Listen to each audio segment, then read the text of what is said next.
Throughout the ages, we have been asking questions about the meaning of life and love, about the existence of God, the path to spiritual awakening, and the way to true peace in the world. Today, we are still asking these same questions.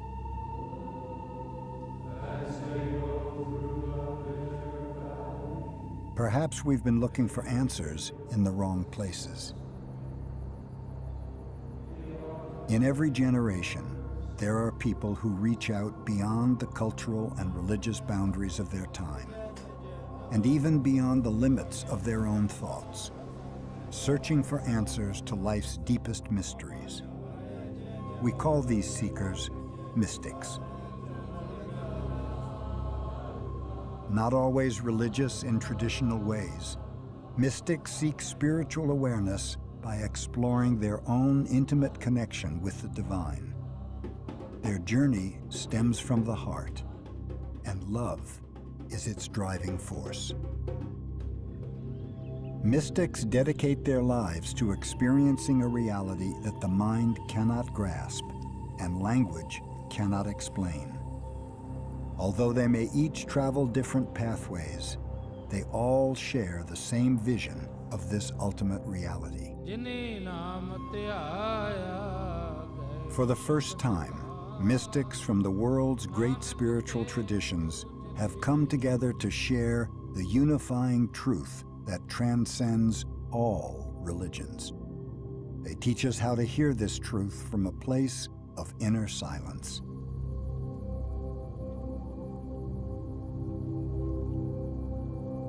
We are all mystics seeking to solve the mysteries of existence. At some point, our quest for truth turns inward to the spiritual dimension of life. It can happen as the result of a deliberate search for a deeper reality, or it may occur spontaneously, redirecting our vision from concern with the outer world to discovering the truth that we already are, that for which we are seeking.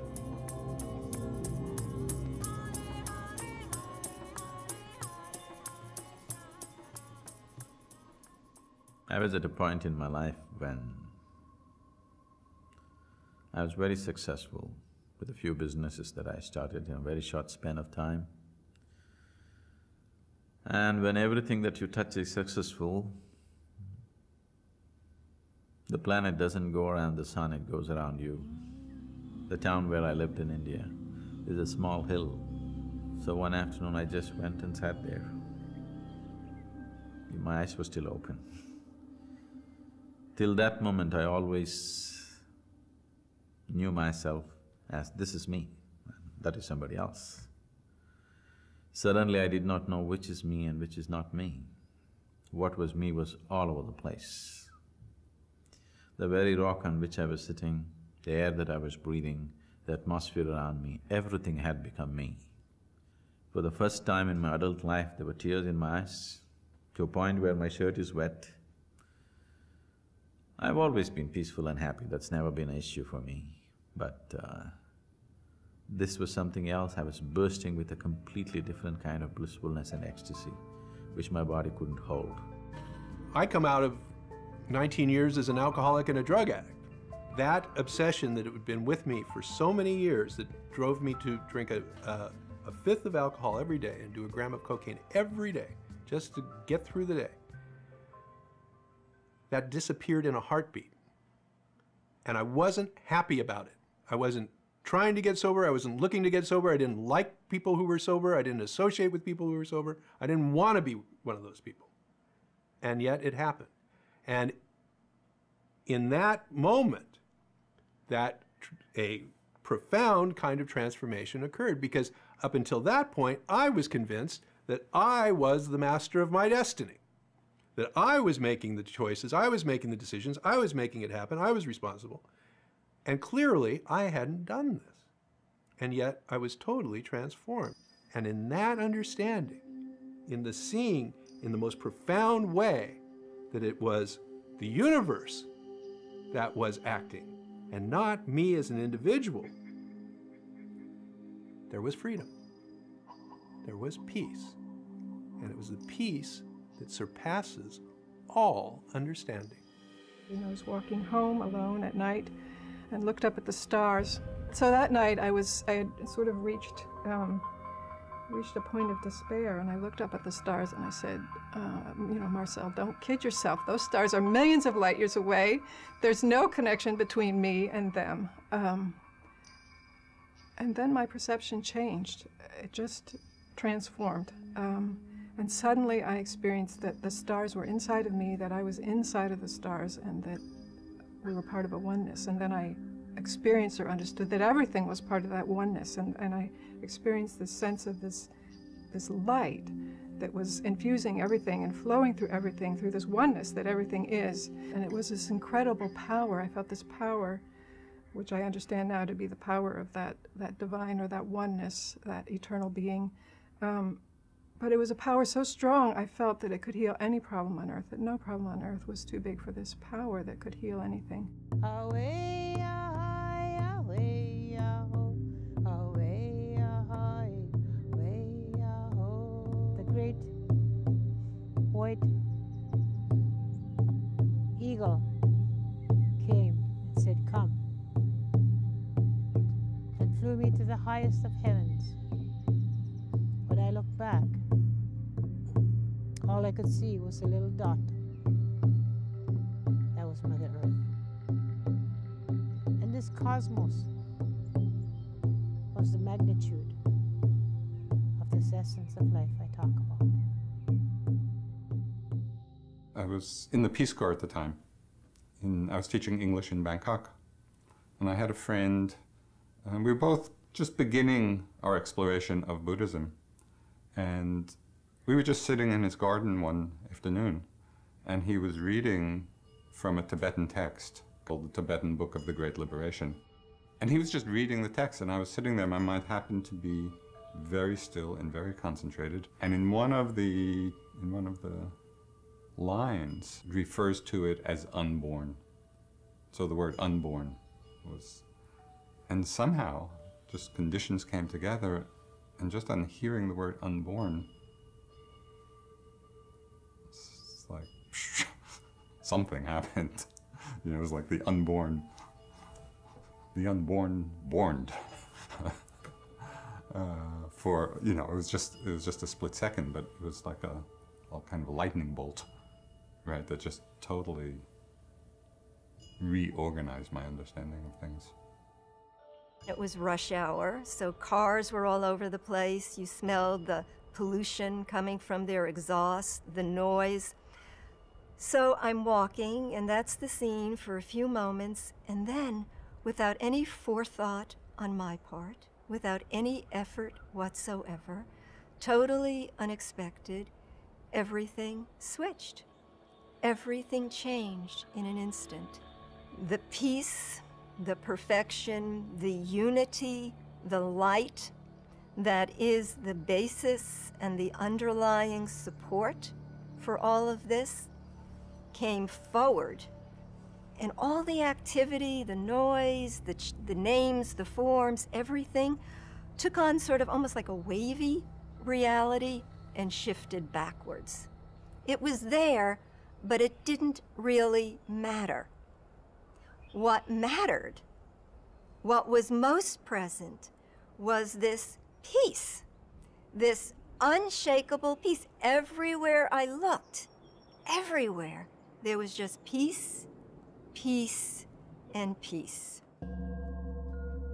The entire universe is pervaded by me, in that eternal form of mine which is not manifest to the senses, speaks Krishna, a deity from the Hindu tradition. Even though I am not within any creature, all creatures exist within me, although they do not exist within me physically. That is my divine mystery.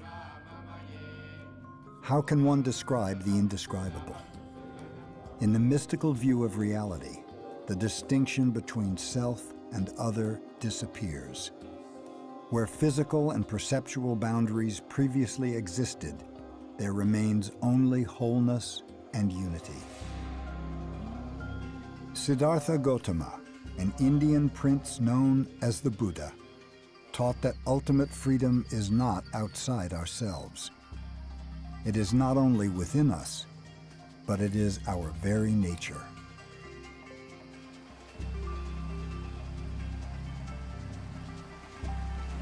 Although there are many pathways to this living truth, the ultimate reality is nothing other than life itself. It is an experience available to each of us this very moment. The practices used to move toward this mystical summit and the words used to describe it may vary.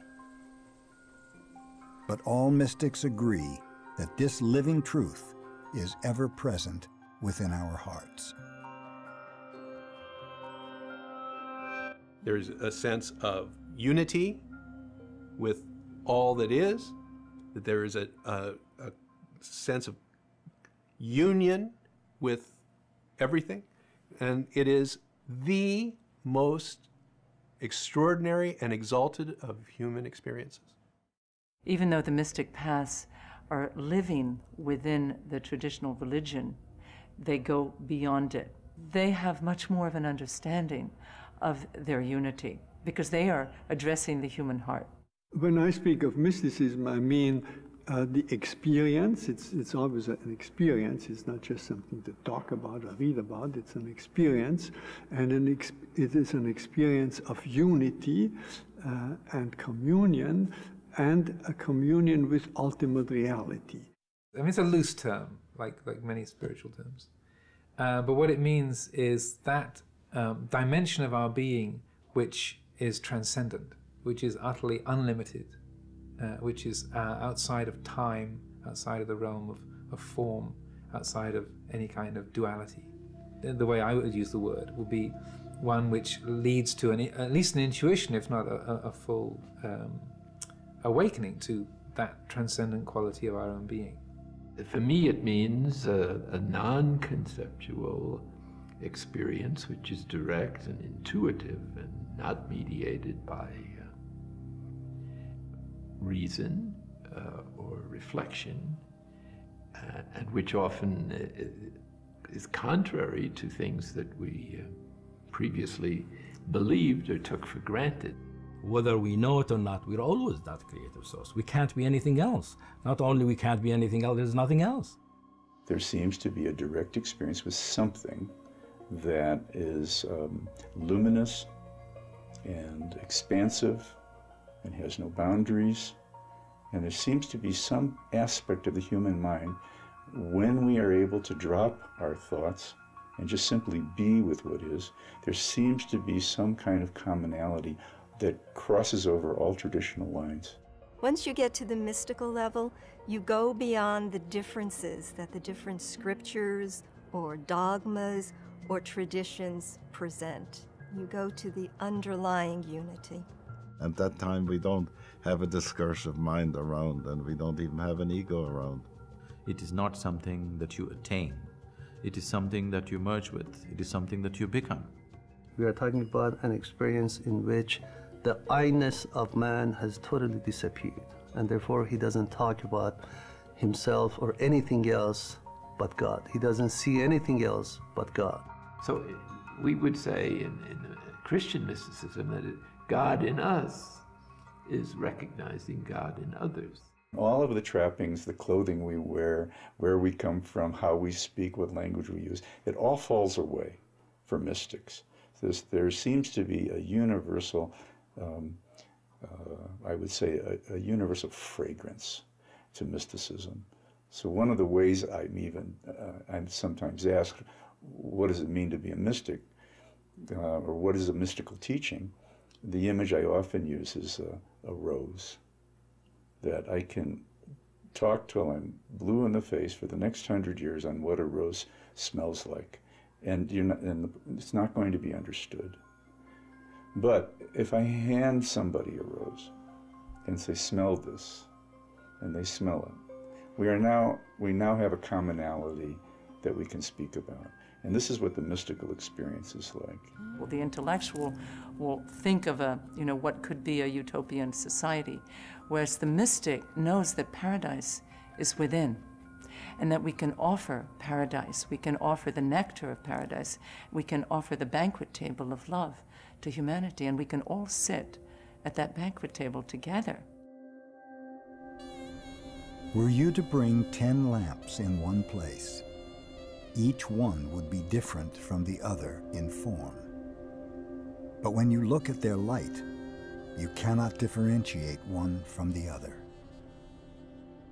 Seek the meaning of the Quran and say, we make no distinction among our messengers. Were you to count 100 apples, 100 fruits, the 100 would not remain, but become one when pressed together. In matters spiritual, there are no parts, no numbers.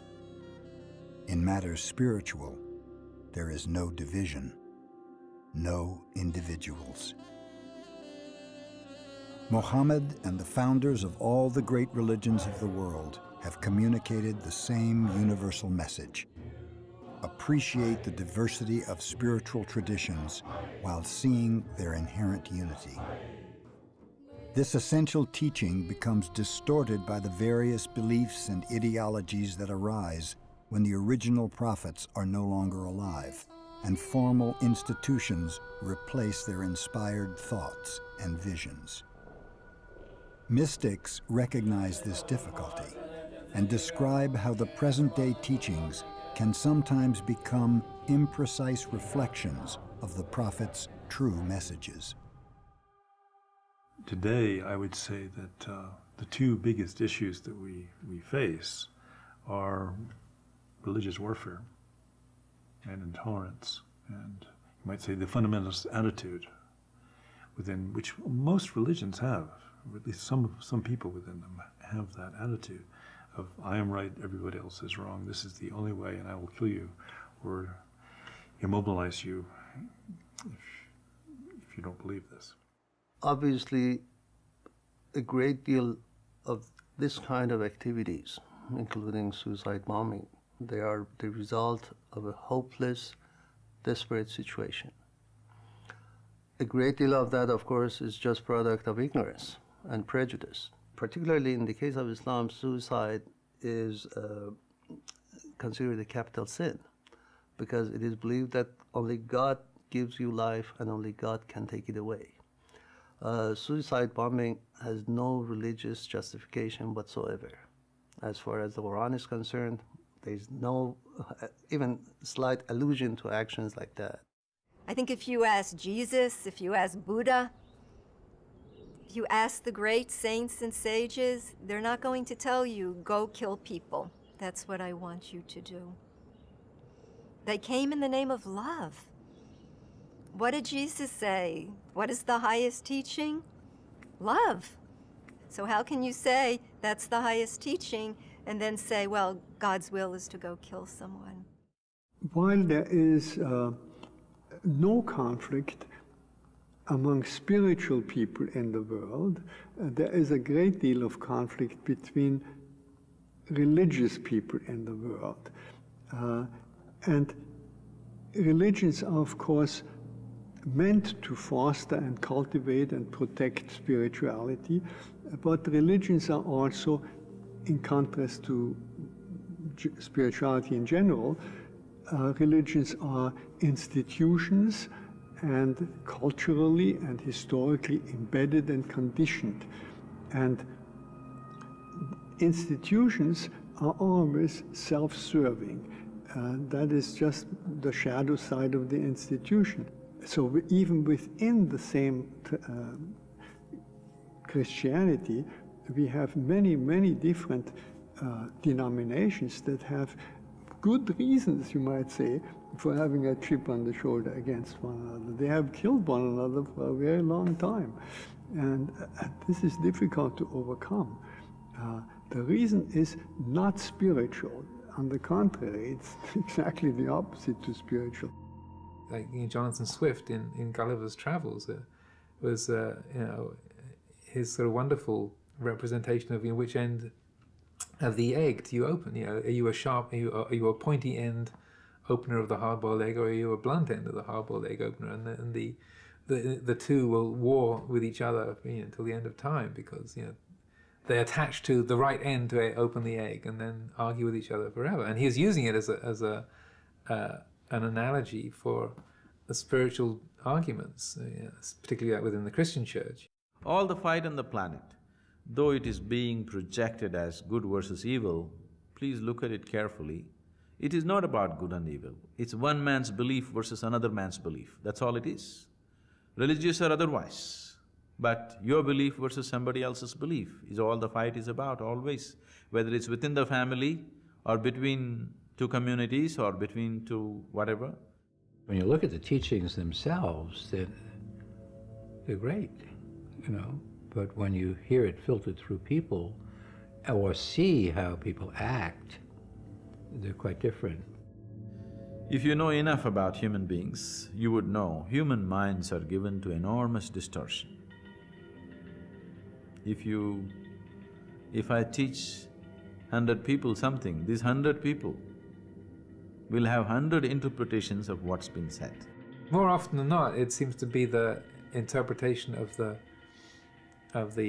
followers rather than the original prophets or enlightened beings that create that kind of, that impression of, it's the pollution in the world or the corruption of the world is the guys in the next valley, or the other tribe, or the heretics. So just destroy the evil, destroy the heretics, and then it'll be a pure world. And that usually it doesn't seem to be the awakened ones or the great prophets and teachers that said that, but more the secretaries, the historians and the commentators and the interpreters over the ages, that they've come up with that take on things, and that becomes the received knowledge. And then he says, Muhammad said, or Jesus said, or Guru Nanak said, or says in the Bhagavad Gita. It begins with a great prophet or a great avatar, a great charismatic leader who's filled with that divine spirit. The truth just radiates, pulsates from that being. They are surrounded by a group of disciples who are not at that level. So each one interprets in their own way. I think we can say that every religion begins with a religious or spiritual experience. And it's that experience that is the job of the leadership of any particular religion to transmit to the next generation. Now, you need some structures to do that, but the structures must not stand in the way of the experience of the founder, which can't be communicated by words or documents or structures themselves. There's a little teaching by the writer Wei Wu Wei, who wrote some wonderful books. And he has these little aphorisms. And he said, what are most people doing? Worshipping the teapot instead of drinking the tea.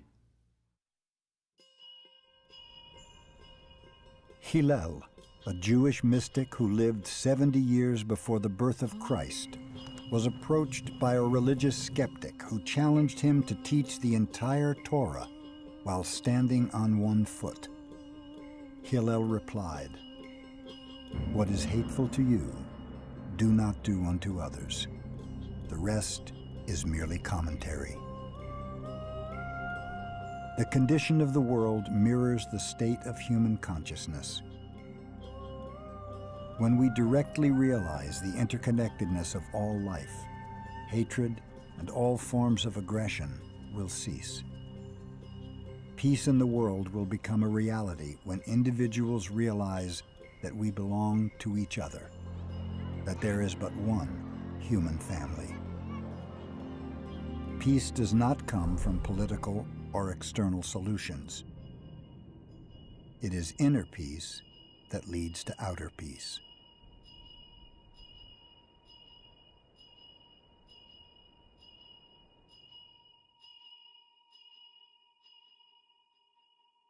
The need of the hour what everyone is clamoring for is peace.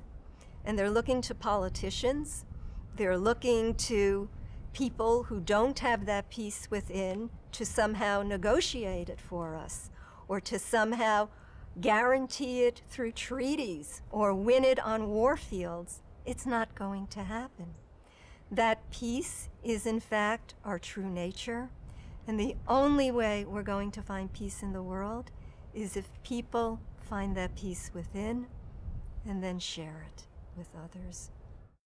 One thing is, without individual human beings being peaceful, world peace is a faraway thing. Peace is not because, you know, the Dow Jones is doing well, or peace is not because there's no war on earth. In the core of everything, there is peace. That means every body, every thought, every emotion, every circumstance. We know that or experience that in the beautiful thoughts and the beautiful people and beautiful circumstances. But if we're willing to experience it also in the worst of circumstances, in those people that we consider not good, and those emotions that we consider negative, if we are willing to meet all of that, all the way in, we find peace. So that there can be peace even when you're angry. There can be peace because it isn't dependent upon a particular physical state. There can be peace even when things are going terribly for you. I know it was a great lesson to me after 9/11, when, as established as we were in our practice, everyone was quite distressed. And I remember seeing an interview, it was Diane Sawyer with a sister-in-law of bin Laden. And Diane Sawyer asked the sister-in-law, "Do you hate him? Do you hate him for what he has done?" And she responded, "I don't hate him. He hates, and look what that has led to." One has to know what peace is first in order to wish that for the world, much less to attain that. And it's not a philosophical process. It is a process of seeing, a process of looking, a process of being present with what is actually here. Then the peace emanates from within. I'm inclined to think that peace in the world was most likely to come from an increasing perception of people in general, of the oneness of the human family at the deepest level, and that divisions are really something that are made by us, not by the reality itself. A life that is articulated within the context that looks graphically like a whole bunch of people holding hands together and walking towards a chasm, but singing, because they know that if they fall, all of them together, beauty is the only thing that can happen. Creation is by nature both harmony and conflict. And conflict is part of the greater harmony. The role of teachers, of leaders, guides, parents, should be to guide the conflict into harmony. It's not that conflict will not appear, it will always appear. But the role of one who's been invested with authority should be toward balance and toward peace and harmony. Right now we have, for the first time on this planet, we have the necessary resources and technology and everything possible, food and everything, so that the whole humanity can live well. Never before this possibility was there. For the first time we have it. Are we going to make it happen, or are we going to use this as a power to exploit everybody else? Just depends on who is leading the world. We need to acknowledge the tremendous impact of people in the leadership roles and choose people meaningful leadership roles who have the capacity and the understanding and the wisdom and the compassion to lead in a way that will bring about more peace in the world. If a few key leaders, if just 25 people on this planet, the top leaders in the world, 25 people, if we transform them even 10% in their minds and hearts, I think the wars can just stop. Just 25 people. I know that we want enlightened leaders, but I don't think we can wait for enlightened leaders. That we as ordinary people can take responsibility for finding where we are at war and being willing to stop that war and recognize the capacity for peace. War is simply an expression of human friction. That expression can vary, and it doesn't have to be all-out warfare. We can have many constructive expressions of human conflicts with one another. War is more of a statement of absence than the statement of presence. Absence of care, absence of love, absence of community, absence of a sense of family and village. And war is a human misguided initiative to state rather aggressively what is needed, what humans want more than anything else, to be in love. One of the great keys, I would say, to creating peace in the world is again gratitude. If we are grateful to one another for the contributions that each one makes to the world, we will have a completely different attitude to the others. If we are grateful to other people, for instance, other nations, other cultures, we will have a completely different attitude. We will not be tempted to make war on them. We will not even have time to make war on them because we'll be so busy cultivating that bond that we have with one another. There's no Chinese anger, and there's no American greed, and there's no Indian love. Right? These are universal qualities of mind, and they work in the same way in all people. And so freeing, and the nature of awareness, the nature of consciousness, that which knows different experience, is the same in all people. What I see is that aggression and hatred and fear are not of the nature of that primordial ground. It's not the nature of our essential nature. It is not part of the perfection. However, it's ignorance of the perfection, not being aware of the ground, not being open to our spiritual nature. That fact, that disconnection, that dissociation, by itself moves our experience to the opposite of it. Instead of love, there will be hatred. Instead of peace, there will be aggression and discord. No war is still not peace. People are going through turmoil, that's still not peace. If you want consistently to be peaceful and joyful, you have to make some effort to understand, to know how to operate this machine. This is the most complex machine on the planet, your body and your mind. Meanwhile, we don't take it easy and relax, waiting until we attain enlightenment to be peaceful. We try to live peacefully because when we cultivate anything very regularly, again and again and again, that is what is going to be perfect. Once in a while you get a marvelous experience of unity of the human race. For instance, when they went to the moon and they had this exciting countdown as this spacecraft descended to the surface of the moon. Tranquility Base here, the Eagle has landed. When he put his foot on the moon, everybody put their foot on the moon. I think there was an intuition there that somehow man had moved out of cradle on the Earth and was entering into the space world, and that it was doing so with a very holistic attitude. And they saw this gorgeous blue and white ball in the middle of a black velvet background, utterly helpless.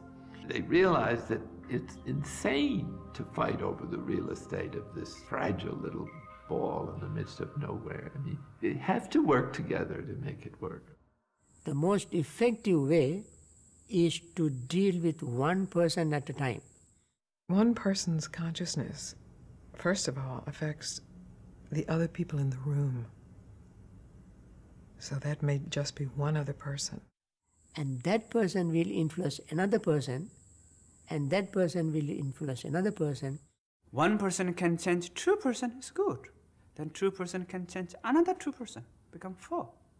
And 4 person can change 8 person.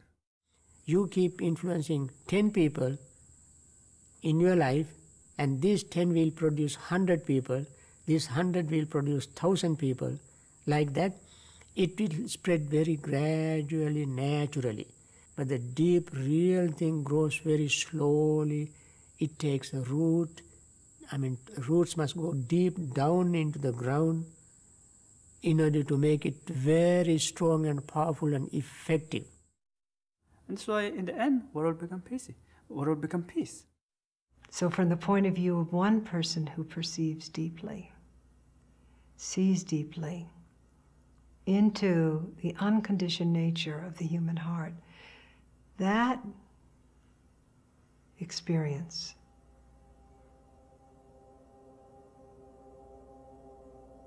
liberates all beings, whether they know it or not.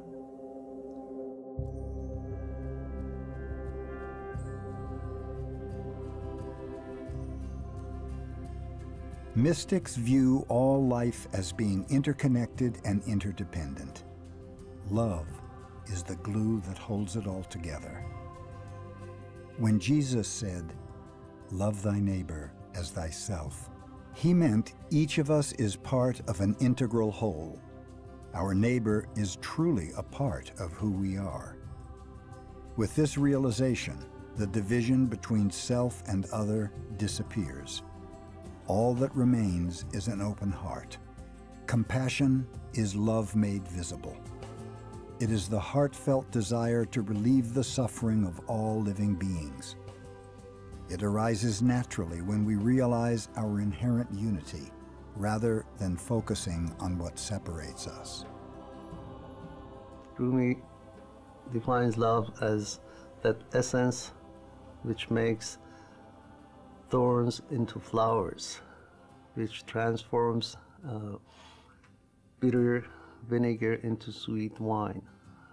Love is that essence that transforms a devil into an angel. And what better definition than this for love? One of the things that I say about love, which is so simple, is that the only way it works is by giving it. And it can never be banked. I love to try to speak about love. But love is like the word God, or enlightenment, or self. It is corrupted by our concepts of it. And in general, we have concluded that love means when we feel good, or we're turned on in a certain way. And it's my experience that love includes all of it. Love is indefinable, indescribable, and yet each of us, has experienced it to some degree.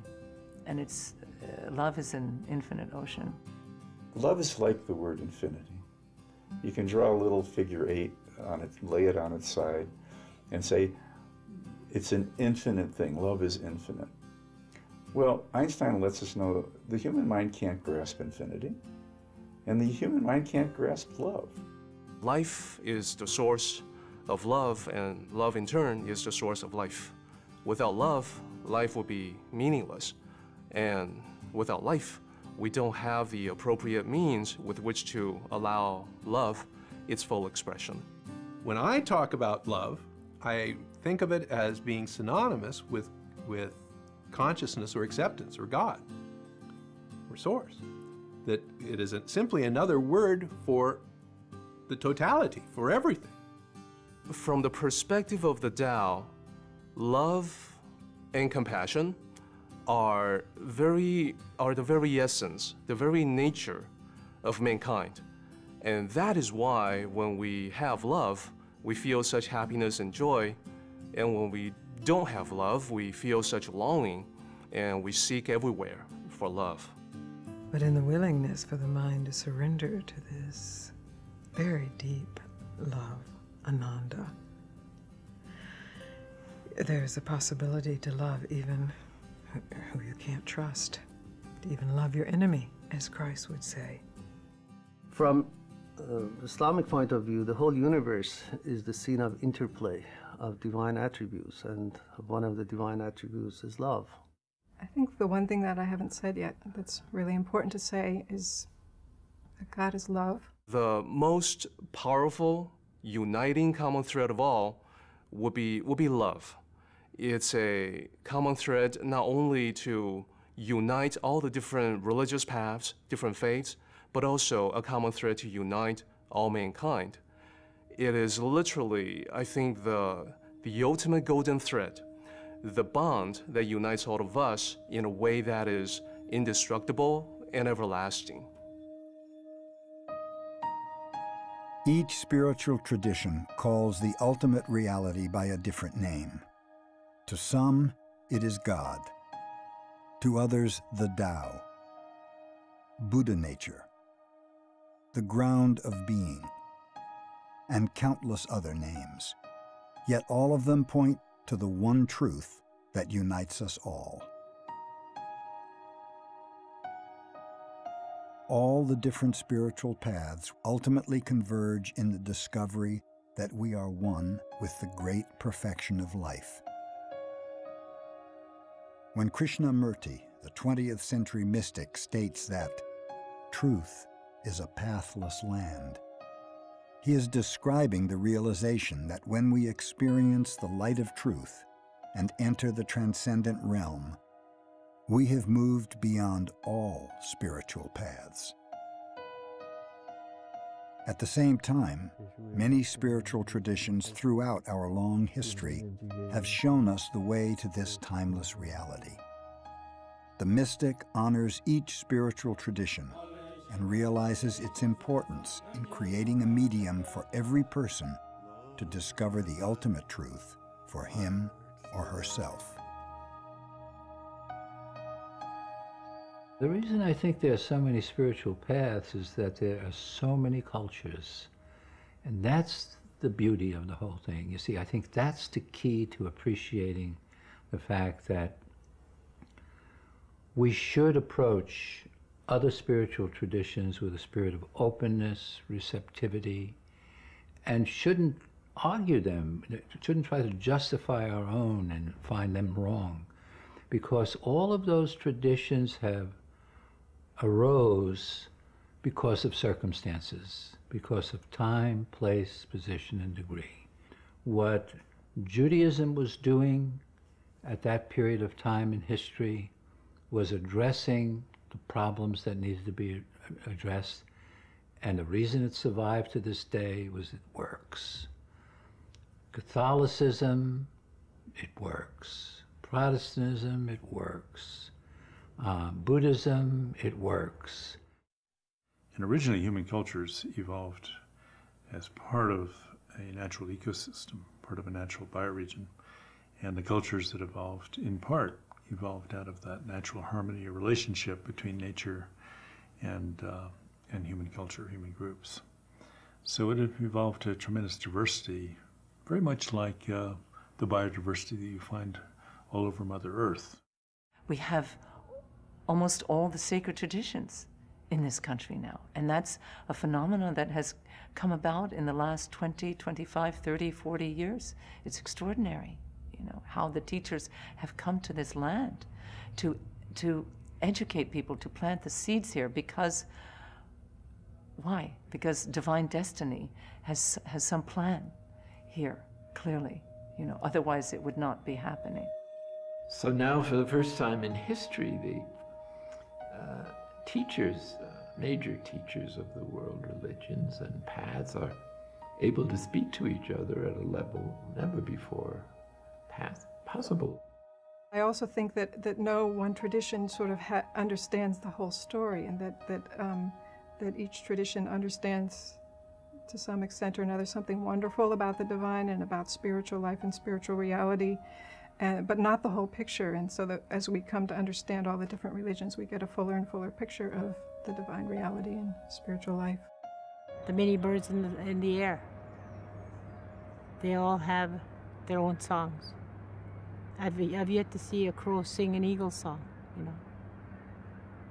They don't intertwine, like they don't share their songs, because that's a song that was given to them from time immemorial. And that's why, if you are Buddhism, of course, you have path. You have enlightened path. If you think this is good for you, if you understand that, it's good for your negative emotions, good for your develop your inner wealth, loving kindness, compassion, clarity, peace, happiness, and you choose that. And that's good for you. And that's the very pure path for you. And that's why you don't have to worry about another religion. But you're not allowed to say other religion is wrong. I know my teacher, Swami Satchidananda, used to say, it would be ridiculous if you thought about food and you went to a gathering and a group of people got up and said, pasta is the only food that we should eat. It's the only thing to satisfy hunger. Or another person got up and said, no, pudding is the way. Pudding is the only way. And then the salad people got up and said, no, salad, vegan, that's the only way to go. We would know it was ridiculous. Yet we do that exact thing in the name of religion. The transport that we look for is what we might call spiritual path, religious affiliation, whatever it is. You know, people given any destination can, depending on what is available, choose to go there by bike, choose to walk there, choose to ride there, or fly there. For Dagara people, my people, what we choose as means of transport to get down to that essence is indeed what nature, the natural world, is offering. I think one of the reasons there are so many different religions in the world, I think the reason was expressed by the Buddha when he said that he sees nothing more varied than the quality of people's minds. Some of my students have been cooking during Ramadan, so the people who fast during the day shouldn't have to cook while they're hungry. These are the kind of things that only happen when we appreciate each other's calendar and say, not that the others are bad like we said in the medieval period, but to say everybody in this whole world has something to contribute. At one of these conferences, it was held at Gethsemane Abbey in Kentucky, which is where Thomas Merton, had lived and been a hermit and wrote. And there was this big, wide hallway, in the monastery. And the Dalai Lama was walking down the hall, and he came to a statue of the Virgin Mary. And he just stopped for a moment and bowed, paid respects, and then walked on. And he didn't know, His Holiness didn't know anybody was watching. It was just a completely spontaneous, heartfelt gesture of respect, for what the Virgin Mary symbolizes. It's a beautiful moment, when we can have respect. A sentence in the Psalm says, I'm a friend to all those who respect you, God. Not that we should all try to put ourselves in a mishmash of religions, some kind of cocktail religion, a little bit of Judaism, a little bit of Buddhism, a little bit of this, a little bit of that. No, each religion has an integrity of its own. And those of us who are called to spiritual life, it's almost like there's a responsibility to really go deep in our practice, exemplify it, and carry that torch high so that others can be inspired. Not that we preach, not that we try to impose our way, but the torch of unity, of peace, of brotherhood. I think it's the most important thing we can do today, especially today when we have the capacity to utterly destroy one another. So how can the religions come together themselves and make peace? Because they are often the source of conflict.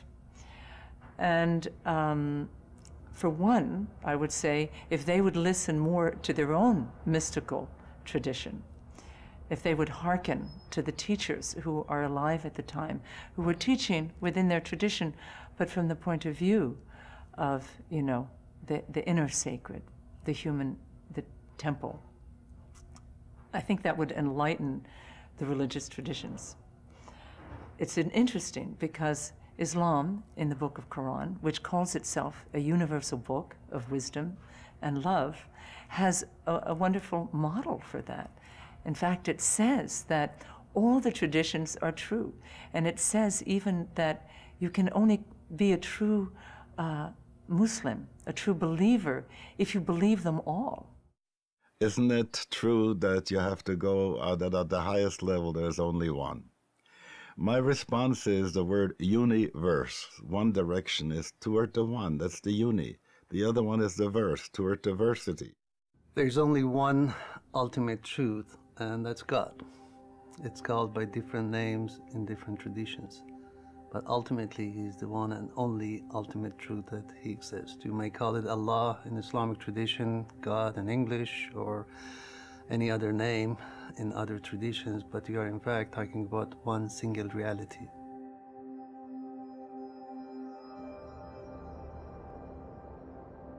Wisdom says, I am nothing. Love says that I am everything. Between the two, my life moves. These words of Nisargadatta, a Hindu mystic, reflect the understanding necessary for a deep spiritual transformation to occur.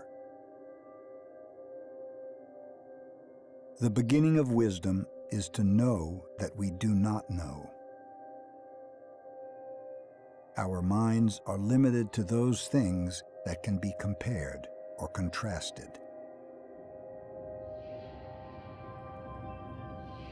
The one ultimate truth lies beyond the grasp of the mind. The beginning of love is to know that we are the other. True love knows no boundaries and illuminates everyone's heart.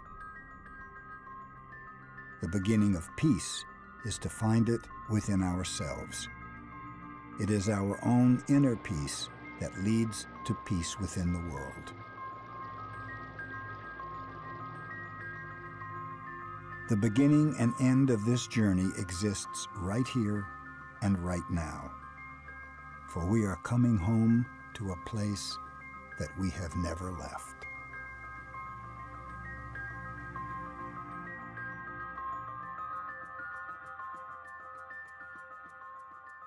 If you genuinely want to seek, the most fundamental thing is that you should know that you do not know. The minute you say, I've got it, guaranteed you've missed it.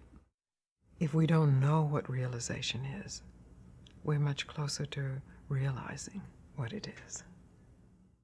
The word seeker simply states that you have realized that you do not know, because without realizing that I do not know, you cannot seek.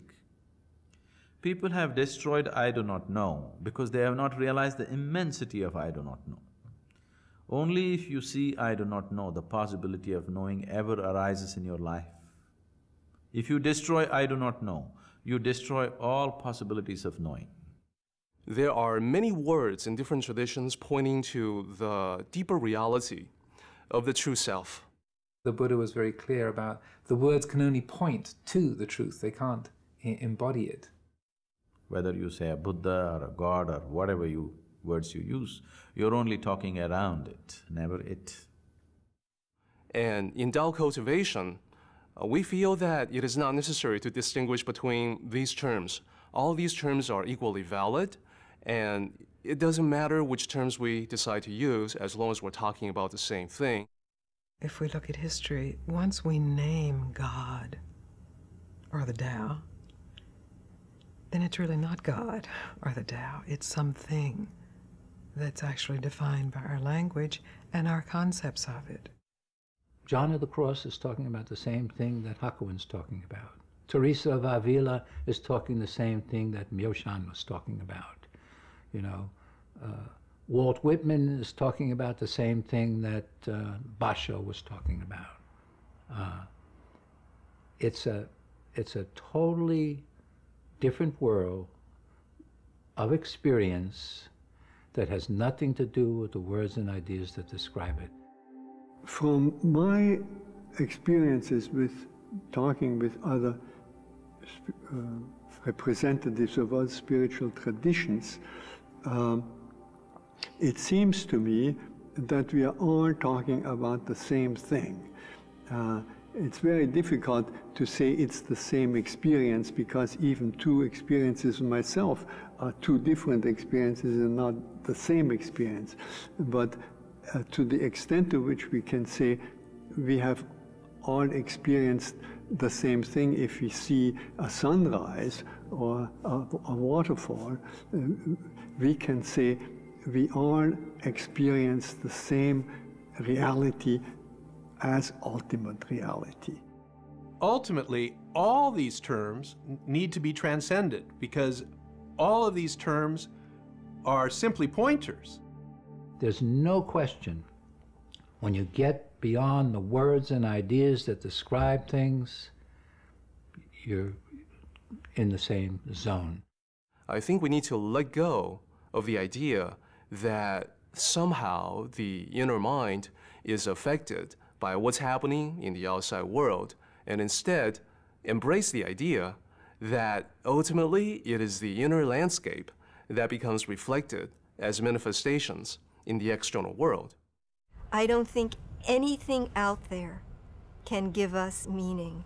And I think the mistake, the main mistake people make in life is they seek happiness, they seek meaning in external ways. And it's usually only when people have exhausted and convinced themselves that that's not going to do it, that the only place else to look is within. It is just that the problem is not because there is something wrong, it is just that we have done nothing about it. You have invested so much amount of time to earn a living, to make outside comfortable. We fixed the outside so much. What have we done to fix the inside? Nothing. Nothing has been invested, either in terms of time or resources or energies. What has humanity invested for inner well-being? Nothing. No investment, no dividend, that's all. Nothing has been done about how to be within yourself. The main thing is to do something to prepare ourselves and not just sit there waiting for it to drop down from heaven. I think one aspect is having a regular daily practice. Whatever particular spiritual form one is engaged in, but in a formal way, you know, whether it's sitting meditation or prayer or whatever it might be, but that it's actually done regularly, because that's a daily renewal then of the connection to our highest values. And without that, it's very easy to be caught up in the conditioning of the world. In our tradition, what we call short time, many time practice, like meditation. And you can apply while you eating, driving, walking, watching movie, having party, taking walk. Anytime and everywhere you can apply. Go hike in nature. You know, stand in front of a very tall tree and listen to the deep, noisy silence held together in that entity. and wonder, why can't I be like that? Stand still in the same place for we don't know how long, and find oneself growing taller and taller and taller, both upward and downward. There is something about that which defines greatness as the most obvious depths of quiet, inside of which the deepest song can be heard. There's something so powerful about the vows of the Bodhisattva. And because we chant them every night, they become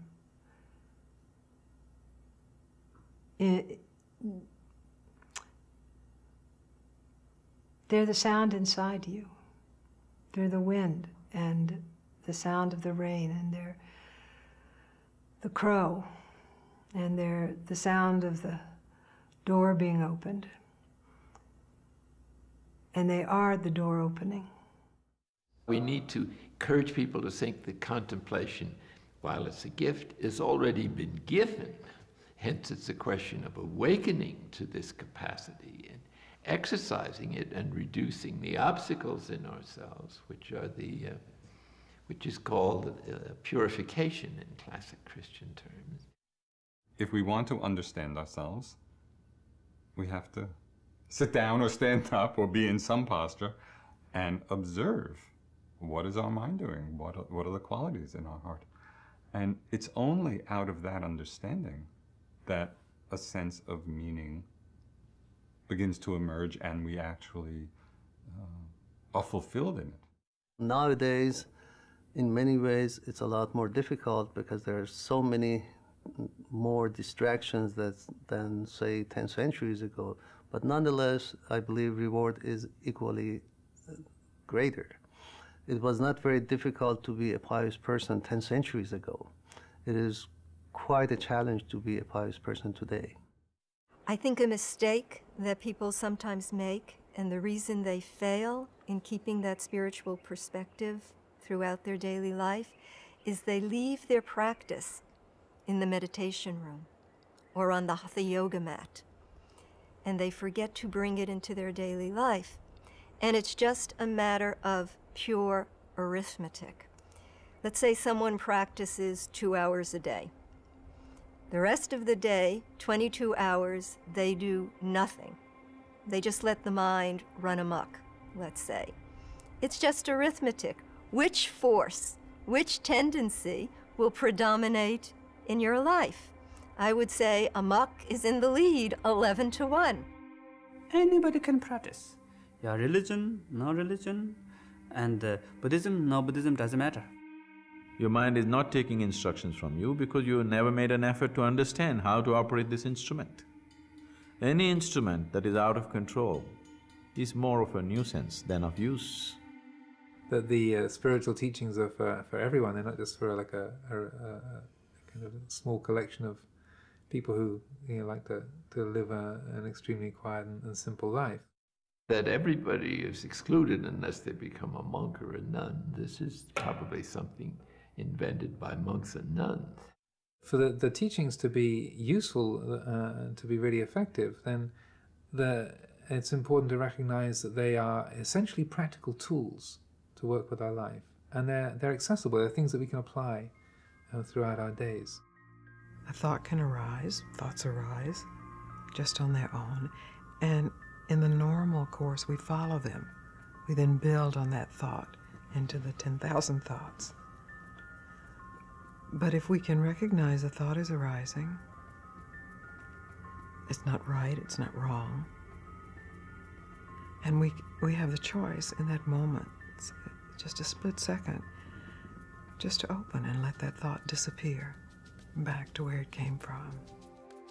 It takes a lot of honesty, it takes a lot of courage, to be willing to look into one's own mind, one's own heart, and take a very honest look at what is actually there. If our minds are filled with anger, and filled with hatred, and filled with jealousy, and filled with envy, and filled with fear, then that's what we're contributing to the world. We have to train ourselves in a very systematic way, looking at our own mind and heart to see how quickly we get agitated, how quickly we get anxious, how quickly we get angry. When we see this, then we will be able to restrain, have patience, then learn to be peaceful.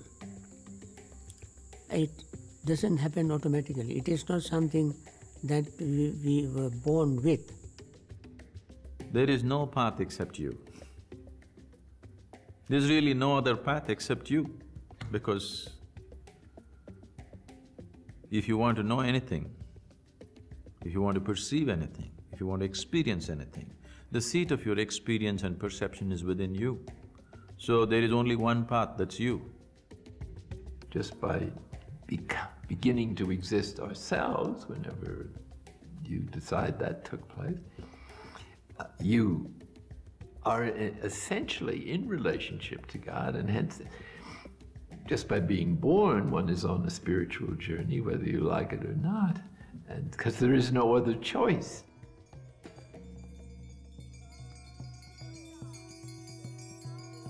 For centuries, seekers have traversed the globe in search of individuals who could provide the answers to life's mysteries. We have heard mystics from the world's great spiritual traditions directly address these questions, sharing their wisdom and their loving hearts. They encourage us to look beyond our apparent differences, to realize the one truth that unites us all, and most importantly, to manifest that truth in our daily lives. My message for humanity is that every single person can find God within, can find happiness within, and that every person can sit down at the banquet table of love. Refrain from that which is harmful and do your best to purify your heart, free the heart from all greed, hatred, and delusion, and awaken to that divine, pure, perfect, infinite quality that's within you. You have to help others. Your life, in order to become your life meaningful, you do something for others. You do something for others to help people around you, to help the world as much as you can. There is a divine reality, that we are all part of that reality, that we are, that conscious communication and communion is available to guide our lives, to guide the lives of humanity, that if we were not afraid of that, if we opened to that, if we learned to pay attention to that, we could live in harmony and peace with one another. The most important thing that I want to tell anybody who is willing to hear it, something that will help the world, I would say, stop being fearful and try to help everybody whom you meet to be less fearful. That is the most important thing. It's not to think about it, to talk about it, to pretend about it, but to live it. There's something behind it all. There's something that we can all sense, a certain presence, a certain force that is behind the working of everything. There is only one power. When we think of ourselves as limited, then we think it's our power. But there is only one source, one great energy moving through us all. We are all children of one God. Therefore, let's get to know each other, and instead of killing each other, love each other and understand each other. Every human being should strive to know himself, not psychologically, not intellectually, existentially, experientially. To know this piece of life absolutely is most important. What I will say more than anything else is to be as sincere as possible, as ruthlessly sincere, heartfully sincere as possible, with oneself, to really know the truth for yourself, about your life. Look as deep in your heart as possible and find out what is really going on. Who you are, what is reality, what is life, what is the meaning of life. Trust who you really are. This silent, open awareness. And mysteriously, that leads you to exactly where you must be to discover a deeper trust that includes what we call other. We should appreciate each other. We should learn from each other. We should interact with each other. We should love each other, you know, because this is the only world we've got. Is it possible for an entire human race to open their eyes and look at each other, seeing gifts everywhere? Let's start with the gift of love. It has no market value right now. But what if it does? What will the world look like once we convert our frustration into compassion, convert our hatred into salver of love fired at one another randomly? What if we invade or entertain the spirit of invading each other with peace? What would the world look like?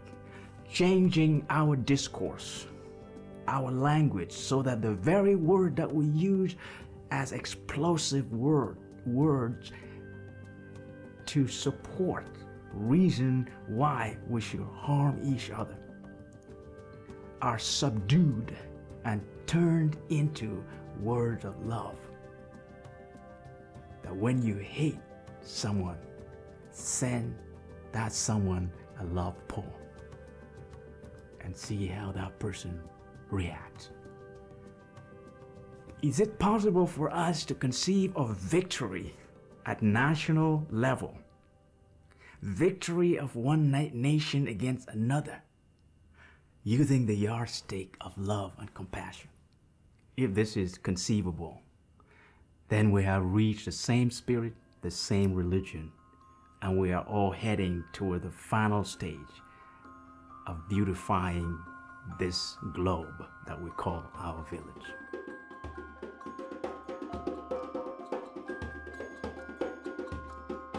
In the end, we are all mystics. We all share the longing to realize our divine nature. We need only to look within our hearts and listen deeply so that we too can join the conversation and speak with one voice.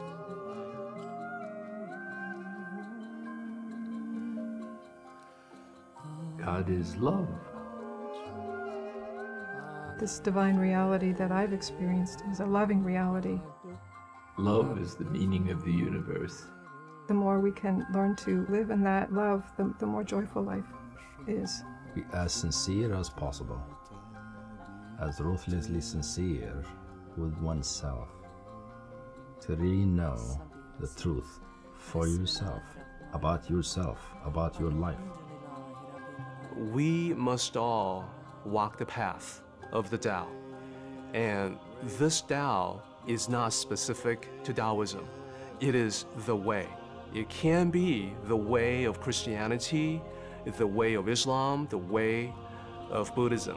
Whatever that is, believe in any tradition, any religious institution, but believe in something. May all being be free. May all being wake up, discover the truth of oneself. Om Shanti, Shanti, Shanti.